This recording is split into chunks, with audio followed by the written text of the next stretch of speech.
ہے کہ اللہ پاک نے جب حضرت آدم علیہ السلام کو پیدا فرمایا تو حضرت آدم علیہ السلام کو حکم فرمایا کہ اے آدم، وہ سامنے فرشتوں کی جماعت بیٹھی ہے، انہیں جا کر السلام علیکم ورحمۃ اللہ وبرکاتہ کہو،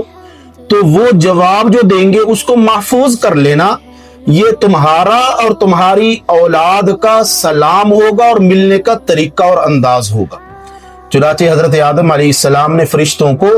السلام علیکم ورحمۃ اللہ وبرکاتہ کہا تو فرشتوں نے جواباً وعلیکم السلام ورحمۃ اللہ وبرکاتہ کہا، تو اللہ پاک نے فرمایا اے آدم، یہ آپ کا سلام اور یہ آپ کی اولاد کا سلام اور جواب ہے۔ اسی طرح حدیث مبارکہ میں آتا ہے،